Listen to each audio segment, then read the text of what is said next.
You think you're broken. One day you're desperately craving love and connection. You're begging your partner to be closer to you, but the next day you're pushing them away. You're convinced that they're suffocating you. Then you flip back again, wondering why you destroyed something that was so good. Your friends say that you're just too complicated. Therapists might throw around terms like borderline or bipolar, but here's what nobody's telling you. You're not crazy. You're not broken. You have disorganized attachment, and it's turning your love life into a battlefield where you are fighting against yourself. Look, I know how exhausting this is. You feel like you're living in two different bodies with two different minds. In one moment, you're calm, rational, successful, maybe in every other area of your life. Then romance enters the picture, and suddenly you transform into someone that you don't recognize. Like a werewolf when the full moon comes out. You flip completely. Maybe you destroy everything that you love. Then you wake up and ask, what have I done? Your relationships, I bet they follow the same brutal pattern too. Either you dive headfirst into passion, convinced that you found your soulmate, only to rip the relationship apart at 3 to 4 months when the love gets too real, or you get too absorbed into the relationship where you serve someone hand and foot for years, even when they treat you terribly because you don't know how to leave. Now you've been told that you're too much, or even that you're not enough. You've been misdiagnosed. You might even be medicated, and you've been made to feel like there's something fundamentally wrong with you. The worst part of this is that you start to believe it. I'm Adam Lane Smith, the attachment specialist, and I've worked with over 1,600 people who thought that they were beyond help. I've seen the confusion. I've seen the shame. I've seen the desperate attempts to figure out why their attachment patterns seem to be at war with itself. And what I've discovered through years of working specifically with disorganized attachment style is that you're not dealing with a personality disorder or a mental illness. You're dealing with a survival system that developed to protect you from some of the most brutal childhood experiences imaginable. Your nervous system learned to simultaneously crave and fear the very thing that you need most: human connection. Now, the good news to all this is that once you understand what's really happening in your brain and in your body, you can finally stop the cycle. In this video, in the next 40 minutes, I'm going to show you exactly what disorganized attachment really is and why it's nothing like the textbook definitions you might have read about.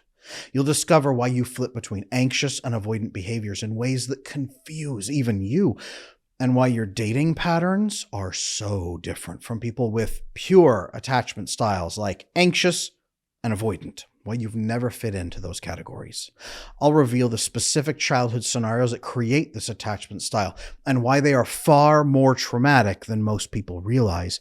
And most importantly of all, I'll give you the exact steps to stop sabotaging your relationships and finally create the stable, loving connection that you have always wanted.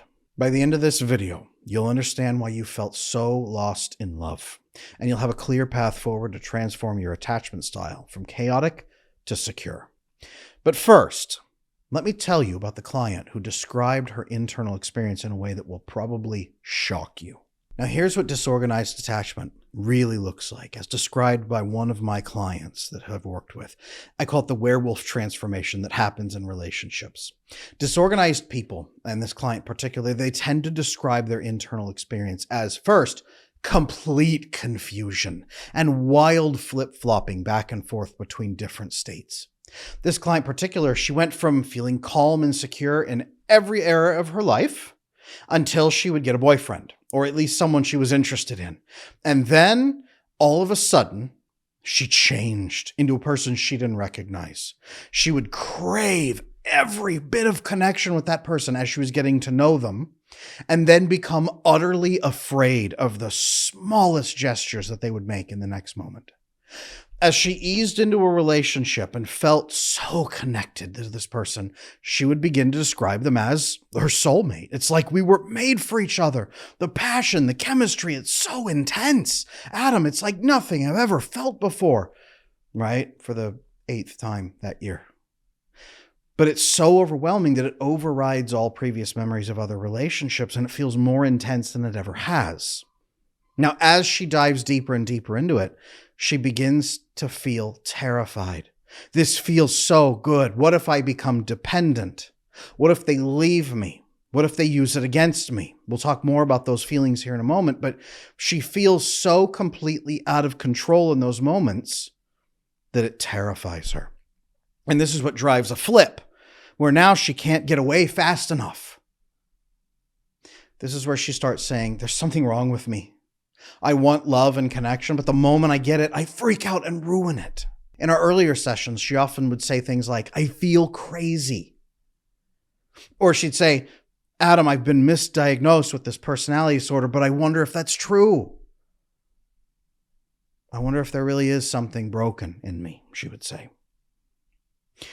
Again, I go back to this idea of almost this werewolf transformation. Now, what's funny is the original concept of lycanthropy is a human whose bestial behaviors, survival instincts, and traits emerge under some sort of trigger. And that's really what we're looking at when it comes to survival tactics and survival mechanisms. When a person is pushed beyond a brink into severe trauma territory, their brain flips, the prefrontal cortex and the frontal cortex, all of it get offline. And the thing that makes us reasoning humans goes out. And now we have that limbic system. I will do whatever's necessary to survive and escape. Really good model for lycanthropy, or werewolf transformation, as we call it. Now, in this model, with loud disorganized attachment style, we're going to call it, and I do separate the disorganized style into two subtypes. With loud disorganized attachment style, the full moon that triggers their lycanthropy is actually when the relationship gets serious, when the intimacy is deep, when they feel connected, when they feel bonded, when they feel intimate, when they finally feel like they could really give their heart to this person. The full moon comes out, they freak out, and they transform. In the lycanthropy model, this is where the prefrontal cortex gets turned down, and instead it reroutes to the limbic system. They emotionally kill everybody they love, like a werewolf during these episodes. You transform, you wipe out your relationships, or at least the people that are closest and most intimate to you. Then they transform back to a lucid state. And they say, oh no, I did it again. What have I done? This model of lycanthropy, as we view it for loud disorganized attachment style, is actually very uncomfortable for many people when they hear it the first time, because it feels so out of control. This reflexive, even empathetic state between episodes distinguishes them, by the way, from personality disorders. I've worked extensively with personality disordered individuals throughout the course of my career as a licensed marriage and family therapist, also as a coach. I know what personality disorders look like. And these long periods of lucid, calm empathy for other humans and high moral character between transformation episodes is really what distinguishes us away from personality disorder. Personality disorder is when those issues have fully taken over the personality, and now that person is not diving back into empathy, right? This is that limbic system state. We would consider this more of a trauma state. And attachment is a type of trauma. Now, therapists unfortunately get the diagnosis wrong for a number of reasons, okay? One big one is that clients don't know how to explain the differentiation between things. They say, I'm out of control. I can't stop hurting people. I'm destroying my relationships. I have a lack of identity. I don't even know who I am outside of them, but when I get in, I change and I'm all these things. And then the therapist says, well, is it like on a cycle? Yeah, it's almost predictable. It's 3 months into the relationship, or it's every few months. Ah, well, you have bipolar disorder. You have manic episodes. Or, oh, well, you have all the classic signs of borderline personality disorder, but we've invented this type called quiet BPD because you don't quite match all of it. We're just going to shoehorn you in there and tell you that it's hopeless. That's what a lot of the therapy field is doing to people with loud disorganized. We'll get to the difference with quiet disorganized here in a moment. But this is why disorganized attachment is often misdiagnosed. I have loud disorganized and quiet disorganized clients coming to me saying, Adam, I've been diagnosed as borderline personality disorder. I don't know, maybe I have it. I don't understand, but here's where I'm experiencing and here's these challenges. And I say, well, regardless of what you've been diagnosed with, this appears to be what you're describing here, attachment issues. Let's resolve this and see if the problem resolves itself. You can worry about professionals and diagnoses later. We work on the attachment pieces. And I will say this, when somebody works on their attachment, most diagnosed issues tend to go away. Okay. Yes, when you describe this wrong, or the therapist isn't listening, or doesn't know how to question, or they're rushed for time, you can get a big misdiagnosis. There was a massive study actually conducted where a person went around to various mental health professionals and just told them, I'm hearing voices. And they were instantly diagnosed with schizophrenia by a gigantic portion of the people that they talked to. Now, schizophrenia, by the way, is not simply auditory hallucinations. You can't just diagnose with that. You're actually not allowed to. But the field was that fast to simply hear one criteria and instantly diagnose. It was a massive scandal in the mental health field that they tried to bury. I recommend you go check out that paper. But there's a tremendous amount of misdiagnosing going on. So a lot of people with these styles, this disorganized style, come in and say, I think there's something broken in me. I've been diagnosed. I have a mental disorder. I have a personality disorder. I'm broken. Nothing is going to get better. I have clients come in and say, Adam, I've been medicated for years. It's not fixing anything. It's just made me really numb. I don't really like how it feels. And the symptoms certainly haven't increased or improved. I've worked with 4 therapists, 3 med providers. Nothing gets better. And, I don't say, let's work on your diagnoses. I say, okay, why don't we work on your attachment issues and then see how you feel after that? And the majority of clients, they work on their attachment issues. All of a sudden, these decades-long issues that they've been medicated for and given therapy for that never got better, all of a sudden those issues drop off. It's pretty amazing. Now let's talk about loud disorganized versus quiet disorganized, because both experience a transformation, especially in romantic relationships. One is an external explosion, while one is an internal implosion. Loud disorganized is what they used to call fearful avoidant. It's the classic disorganized style. It's excessively hot and heavy immediately into the relationship, lunging often into physical connection. They're swept away by passion. They often believe in soulmates. They meet a new soulmate every 3 to 5 months, typically. And at 90 days, it's true, unfortunately, but at 90 days, when deep love emerges in a relationship, they become utterly terrified and they rip the relationship apart. This is the true lycanthropy model of I transform, I destroy, I lament, right? I had a client who destroyed every relationship at 90 days every time, and they couldn't figure it out. They thought they had bipolar disorder. They had no signs of bipolar disorder, by the way. No classic signs. I'm not here to diagnose, but just listening, 0. That they did have was disorganized attachment style. Okay? Now, their dating patterns, loud, passionate, eruptive, and then self-sabotaging. I get asked all the time, what is my attachment style? What is my attachment style? What is my attachment style? So I have finally launched the attachment assessment. This is not a short quiz that just spits out an answer after 3 seconds. This is a thorough, in-depth, science-backed assessment. Check it out on my website, adamlanesmith.com, and learn your attachment style, the severity of what you're dealing with, and some next steps you can take right now to build very secure attachment. Quiet disorganized is fascinating because it's an internal implosion into lycanthropy. They usually find a partner who's very, very dysregulated themselves. That partner informs them that we're now in a relationship, and they say, okay, you like me? I guess I have to be your partner now. And then they just fall into the relationship and serve their partner hand and foot, regardless of abuse, mistreatment, unkindness, dysregulation. They just serve them. Sometimes they lock in for 30 years without joy, connection, intimacy, happiness. They expect nothing. And they take everything at face value. Oh, you have an addiction? Okay, I guess I'll just take care of you. Now, they seem more stable when you look at them because they have the longest standing relationships in terms of duration, but they're completely devoid of emotional connection or fulfillment. Then their transformation is, the lycanthropy model is to not even a werewolf, a robot. I get into a romantic relationship, I lose all concept of self, I destroy my own needs, and I simply become a serving robot to please you. They only ever really leave when their partner does something overwhelmingly destructive, or they've raised their kids fully to adulthood, no one's happy, and they're like, well, I guess we could get a divorce. It looks like stability, but it's actually intense trauma at the same time. Okay, we're going to get into that in a moment. Now, this goes way beyond just anxious or avoidant style. That's why you won't neatly fit into any of these, okay? The nervous system here, it's a contradiction. Pure anxious attachment, they consistently pursue, they consistently crave connection. Okay. Purely avoidant people consistently withdraw and pull away. Okay. You're not pure anxious or pure avoidant because your brain sends protect myself by running away and connect signals simultaneously. It's like pressing the gas and the brake at the same time in your car. Okay. This results in an explosive external behavior for loud disorganized, where they just throw everything out there and try to get safety, or a complete internal shutdown on the quiet disorganized person, where they freeze and try to just minimize the damage and just please others. In the brain, your vagus nerve in your chest, I should say, tightens down. In the brain, it bypasses the prefrontal cortex, overloads it, goes to the limbic system, fight, flight, fawn, freeze. Loud disorganized goes to fight and flight.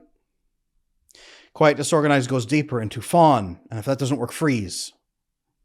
Okay? But huge emotional limbic system explosions for both.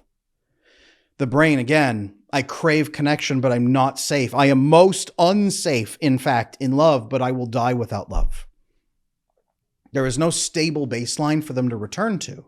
It's a constant state of dysregulation. They are always at 7 or 8 out of 10 stress every day, and they've never lived anything else. So they don't return to a calm, neutral state either, like an anxious or an avoidant person will. They just return to a very slightly less anxious state, very slightly less stressed out state. Now, the problem, neurochemically and neurobiologically, with these contradicting attachment activations is either paralysis, in the terms of quiet disorganized, or chaotic behavioral swings to gain control and leverage from the loud disorganized. Either way causes destruction.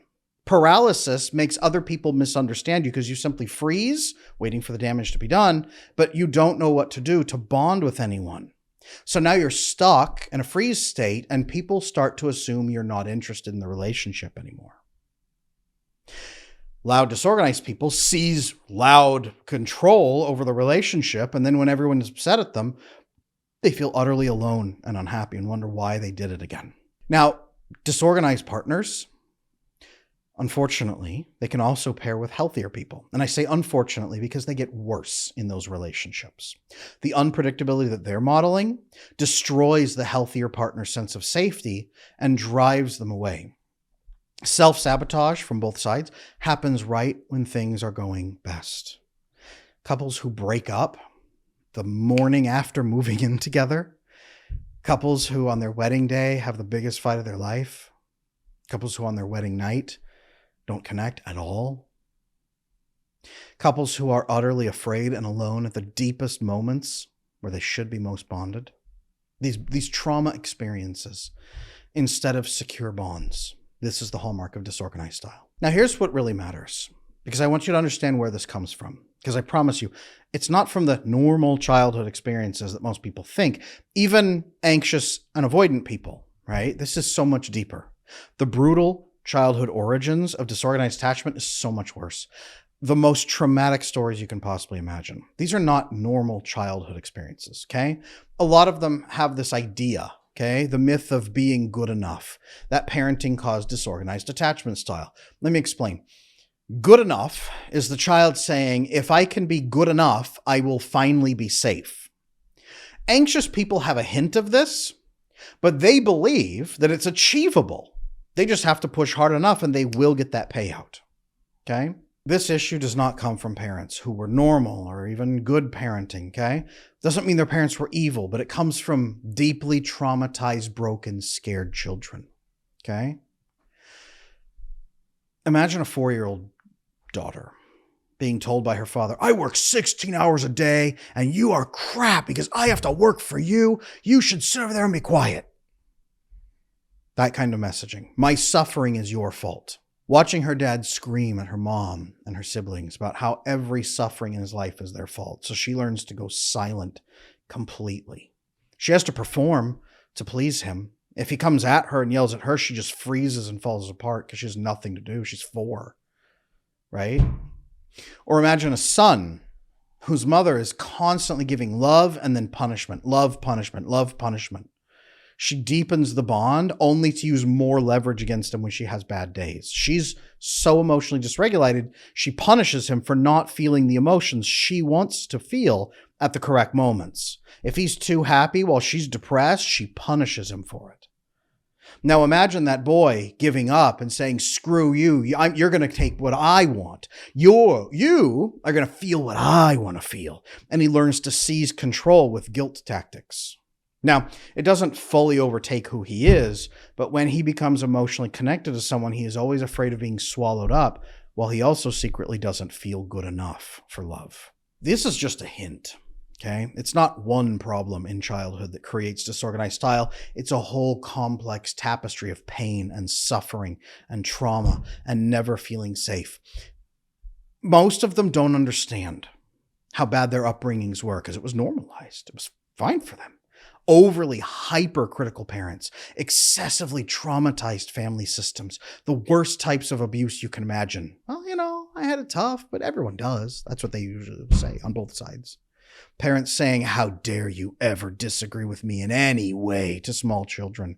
Constant criticism, screaming, hitting when children show any type of independence.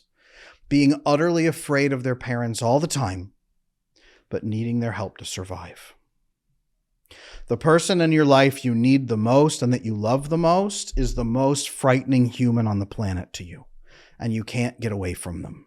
This is what causes disorganized attachment style. Now, because of this, it creates a simultaneous approach, go toward my parent to get my needs met, and avoid, run away, and hide wiring. This is that gas and brake pedal. Now, most of them think their parents were fine. So like, well, my parents were stressed. They told me every day that they were stressed. I get it. They come from intensely dysfunctional generational families where abuse has been normalized for 50, 100 years.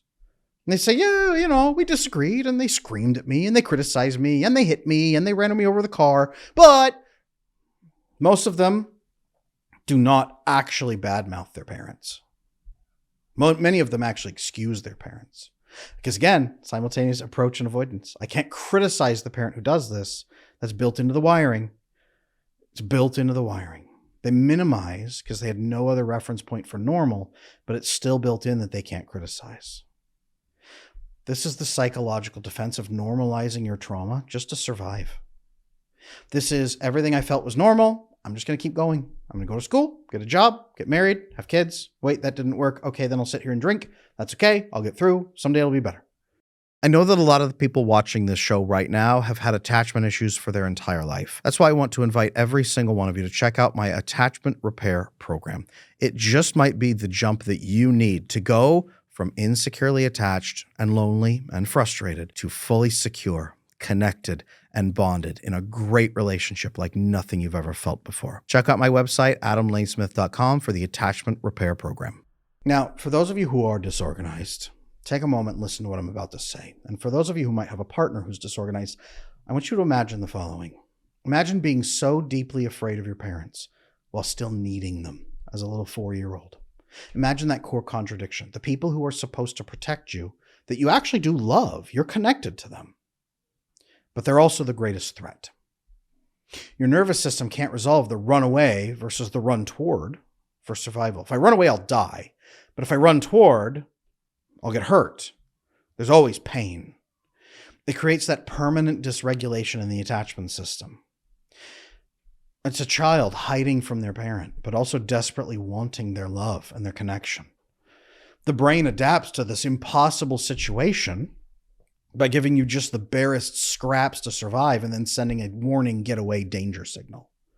It develops two competing survival strategies simultaneously. Disorganized means cannot be neatly organized into either a category, anxious or avoidant, because you do have elements of both.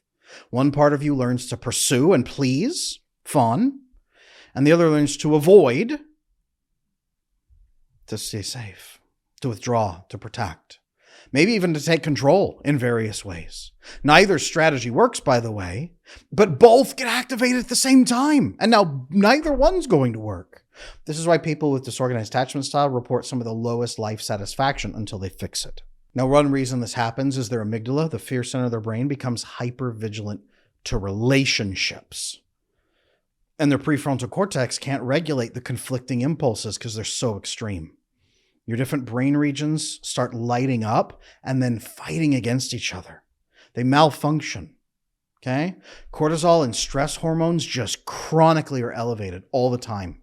That blocks oxytocin bonding for a quiet disorganized, or it inspires self-sabotage in the loud disorganized. Now, here's where it gets really important. Understanding where this comes from, yeah, it's the beginning. The real question is, though, how does this play out in your relationships right now? Because whether you are disorganized or you love someone who is, that disorganized person is sabotaging their relationships.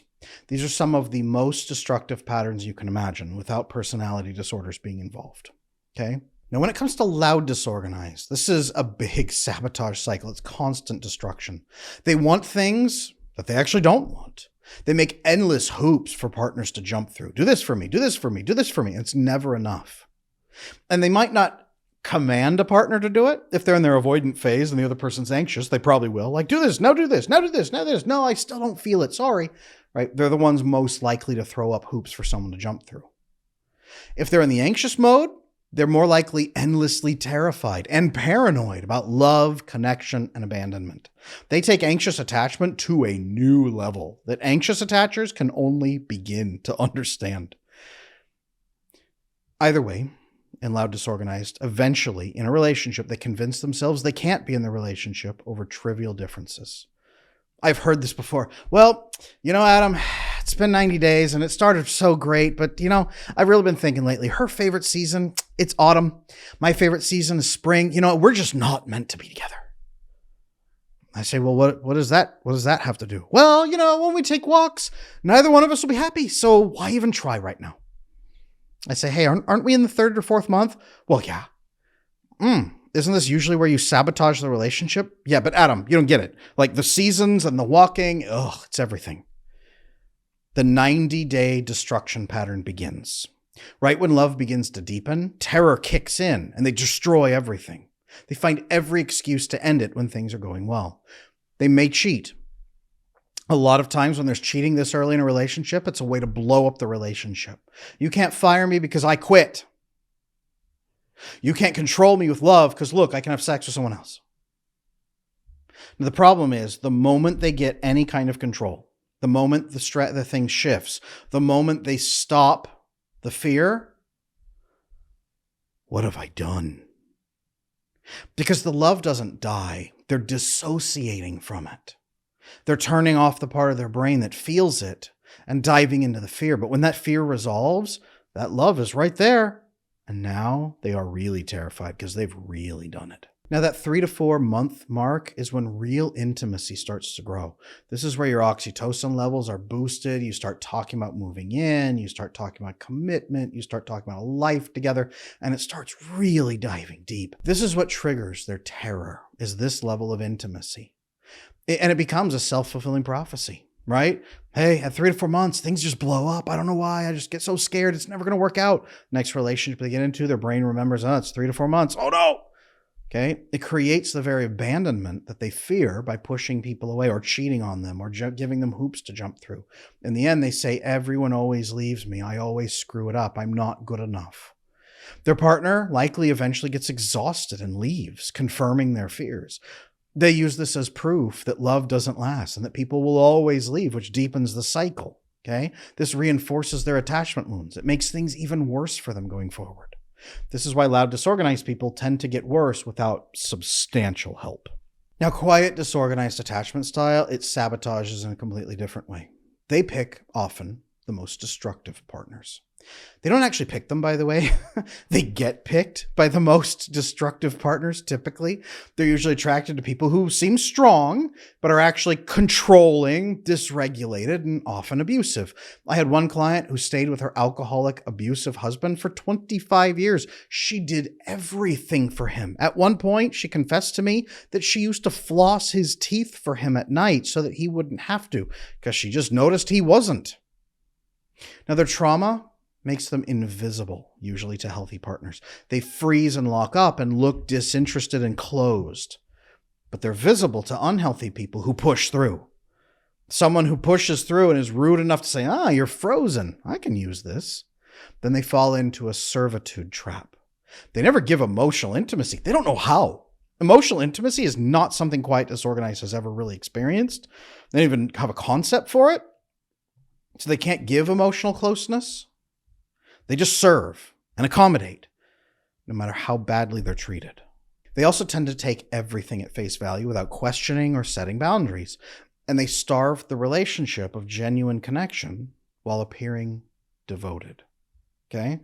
These are people that walk in who have no concept of emotional closeness, serve someone who mistreats them, never opens up or shares anything or shares boundaries, thoughts, feelings, etc.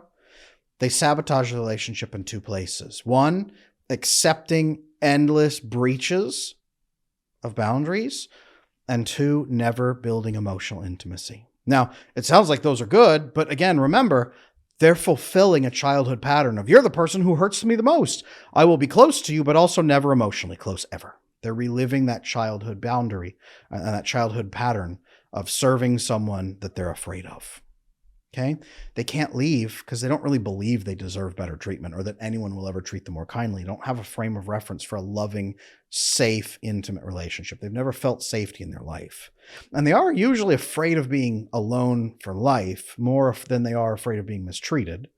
They usually hit a point where they have enough, though. But their childhood taught them that love equals suffering.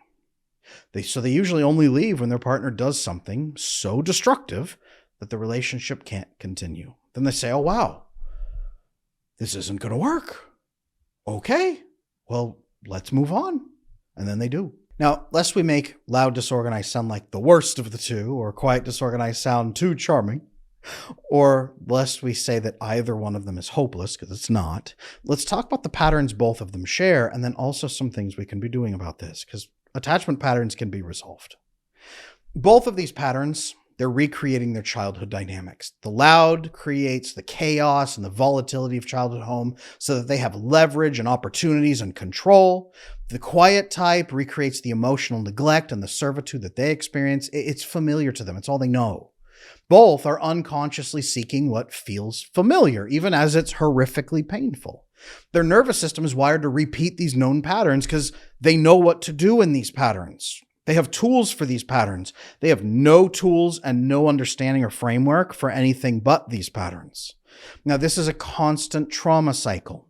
Intense highs, crushing lows, no stable connection. Their partner, if they manage to connect to a healthy partner, some do. I have some clients who do connect to healthier partners. It's possible.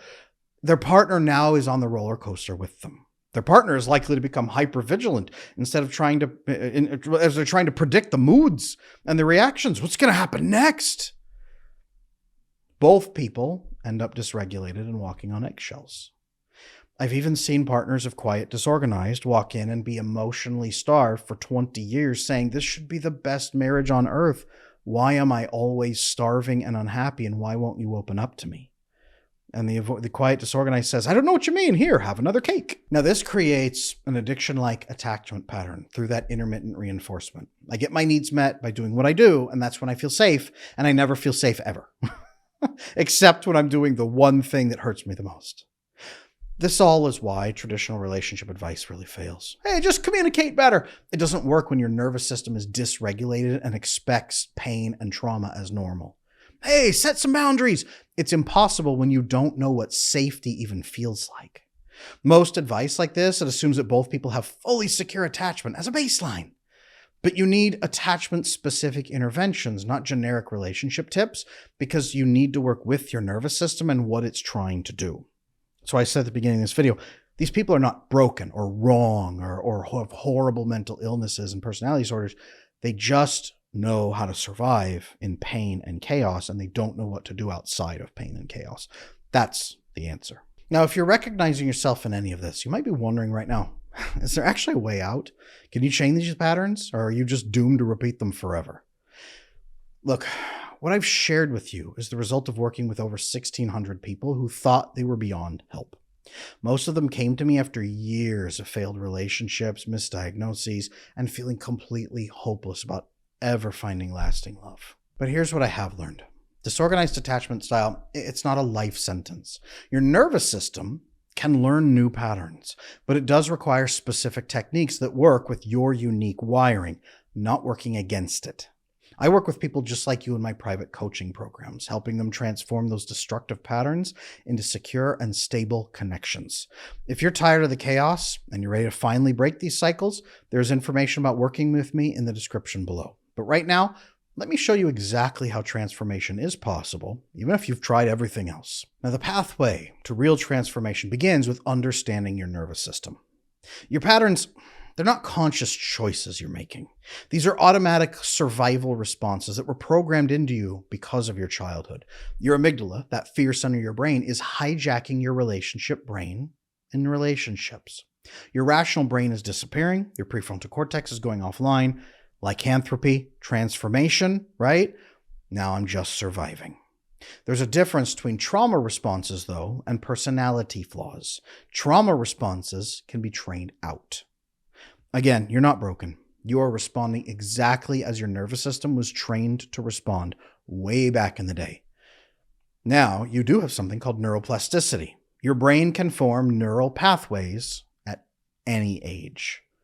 Secure behaviors and experiences, so learning skills that give you secure relationships, using those skills and experiencing secure moments with secure people, they rewire your attachment system over time. I had one client in loud, disorganized style who went from explosive destruction and cheating and unstable and never happy to stable and ready for a real relationship in 6 months of us working together. It's really the consistency in your small actions and experiences that creates bigger changes than some dramatic overhaul. Oh, I did this one huge thing and it changed. No.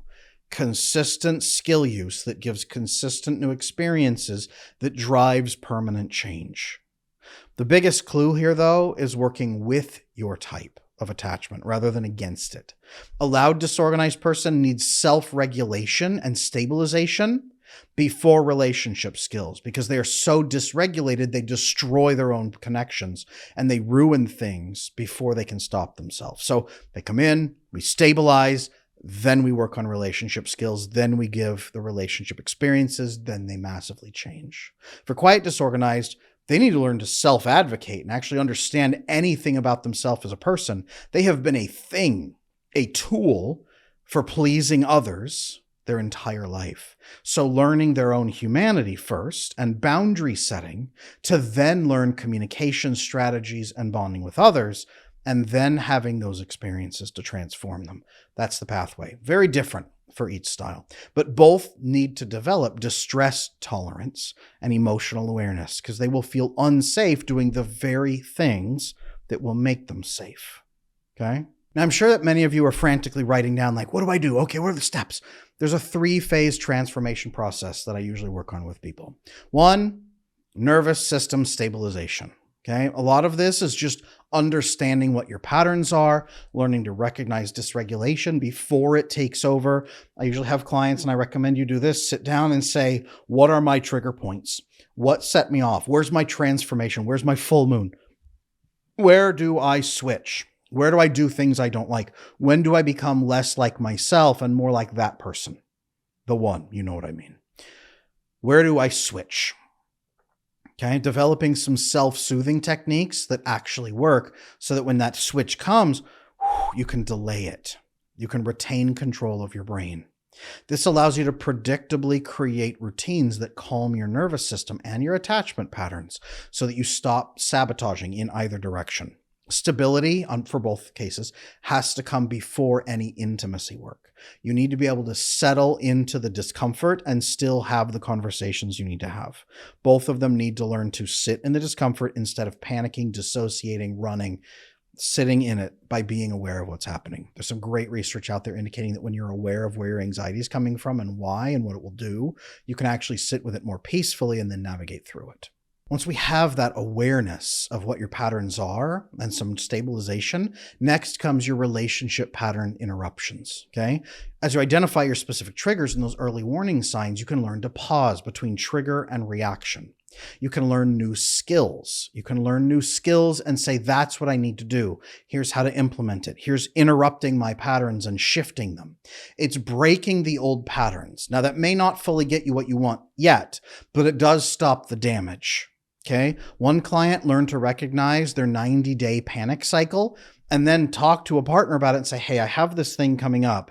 I know I'm going to do it and I don't want to do it. I'm letting you know in advance so that we can try to work through it. They talk to their friends. They talk to their supporters. So when they go to their friend and say, yeah, it's time to break up. She really likes the autumn. I really like the spring. Their friends can say, look, you warned me this was going to happen. Like, what do you need me to say here? Because I can see where you're going. This is the wrong direction. Yeah, I think you're right. Learning to interrupt those patterns, that's a big help. Okay. Next is phase 3, secure pattern integration. This is developing new responses, practicing healthy communication when you are regulated. So the point of learning to be regulated and learning to interrupt and stop your old patterns is then learning to replace them with healthier patterns, learning to repair, for example, after a conflict instead of just enduring or exploding, building trust through consistent small actions.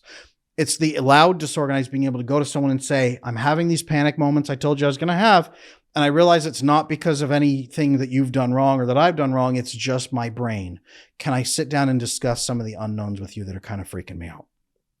It's the quiet, disorganized person being able to go to their partner and say, I don't know where we're at, and I don't know how you're feeling in the relationship. Could we just talk through it and you give me an update on how things are so I don't have to worry and walk on eggshells? It's being able to resolve them and then build a deeper connection. This opens the door for the loud, disorganized person to say, this would make me feel safe. Can we do this? Also, what do you need so that you feel safe? And build a real thriving connection that isn't, I have to run away. It's, we are okay to connect. It's the quiet, disorganized person being able to say, is it okay if I share some needs with you? I think I figured out what some of them are. Is that okay? And sharing those needs and feeling loved and cared for and getting good responses in return. Secure behaviors do become more automatic over time, but you have to practice them. It's learning the skill, using the skill, having the experience, shaping your brain differently. Brain likes those, brain encourages them. It gets easier and more automatic as time goes by. Now, for loud, disorganized people, these relationships, after they do this, well, number one, they usually last more than 90 days without that destruction. Conflicts, though, they become discussions instead of explosions. They can tolerate deeper intimacy without panicking. Over time, they grow to learn, when I'm nervous, I should talk about it. Instead of, when I'm nervous, I should do something outlandish to take control. When I'm scared, I talk. That's a big transformation. And then their partner says, wow, I don't mind when you're scared. I mean, we have great conversations. That's some of the best conversations we have. Come on, what else are you nervous about?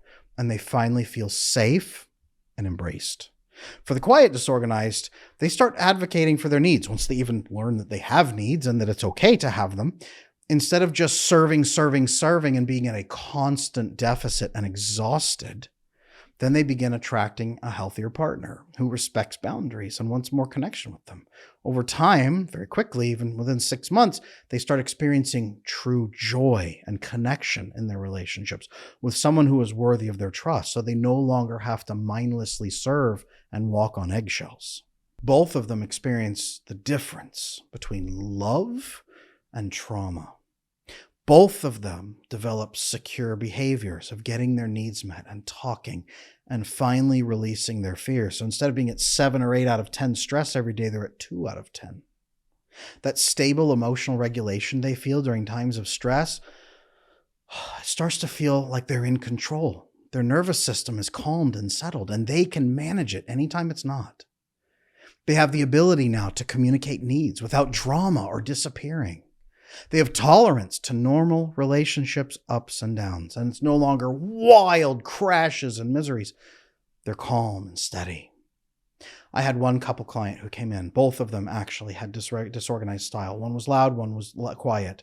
Okay?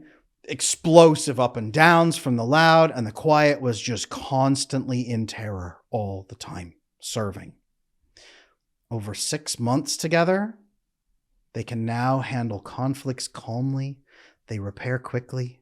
The quiet, disorganized person has learned to speak their needs openly, lovingly, and the loud person has learned to never seize control because they don't need it. Control only hurts the bond. Now, if you are disorganized or love someone who is, the question here is not whether change is possible. The question is whether you're ready to do what it takes. Look, if you've made it this far into this video, it means you're probably seeing yourself or someone you love in these patterns. And I want you to know something. Recognizing this takes incredible courage. You've been living with a nervous system that's been at war with itself, trying to figure out why love feels so terrifying and so necessary at the same time. You've probably been told you're too much, or too little, or too complicated, or just plain broken. But you are not broken. You're responding exactly as someone with your attachment history should respond. Your nervous system developed these patterns to keep you alive in an environment where the people who were supposed to love you were also the people who hurt you. That 4-year-old inside of you that you were was doing the best they could with an impossible situation, and they're still in there now. That chaos you felt then, the flip-flopping between craving and running, the way you destroy good things or stay in bad things for too long, none of that's your fault. It's not a character defect. It's not a moral failing. It's trauma showing up in your relationships.